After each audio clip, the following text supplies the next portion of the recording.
Today I want to talk to you about something which some people would disagree with. Absolutely fine, not a problem.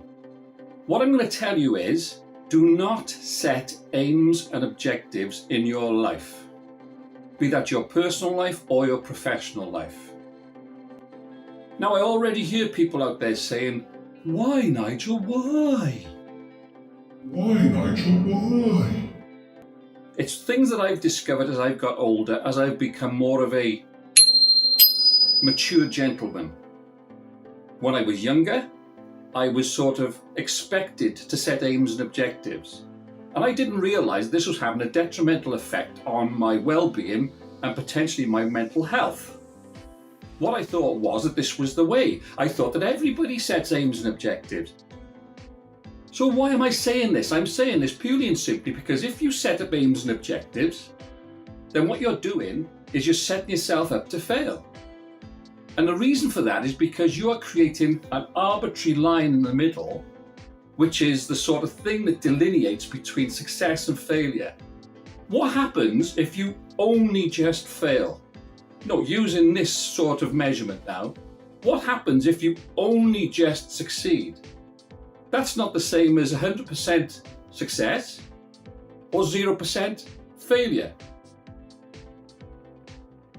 I realised that an awful lot of stress and tension in my life was caused by me seeing myself as failing on a number of occasions. And I also now realise my mental attitude is the architect of that perception of failure. When, for argument's sake, let's use some numbers, I succeeded 48%. I hadn't quite squeaked over that line. Well, that's not a failure. I've got 48% more knowledge in relation to a particular subject or a thing or an area than I had before I started. I'm not saying that you can't have aims and objectives if you want to. Most people do. Most people want to have these things. And maybe if it works for you, stick to it. So what I do when I come to a situation whereby aims and objectives would normally be set, I actually say to myself, remember this thing I talk about all the time, about talking to yourself. Remember what I say about visual imagery. I will say, go with the flow. See what you can get out of this, but don't set yourself up as a success or a failure. I know for a fact that this works for me. I know for a fact that this was a cause of great tension and stress in my life on occasions, and probably was a contributory factor towards my sort of crash and burn all those years ago. Try it. See if it works for you.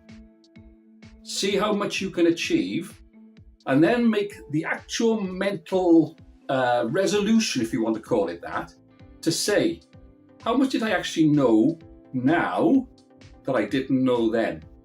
And you can build on that. Don't create this arbitrary line in the middle, because it doesn't actually exist in real life. Don't say that if you came this side of the line, anywhere this side of the line, you failed. Don't say that if you come anywhere this side of the line, it was a success.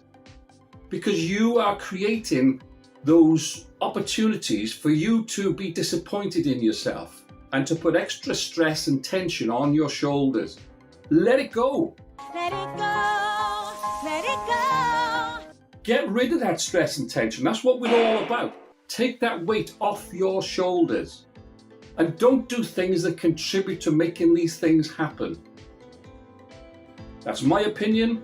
It works for me, absolutely works for me, and maybe it'll work for you. Thanks for listening. Speak to you again soon. Bye. If you would like some more specific information on how you can make this happen and how you can take on this state of mind, give us a shout on the email that you'll see coming up very soon. Take care. Bye. Always look on the bright side of life. See? None of us ever volunteers for these things to happen to us.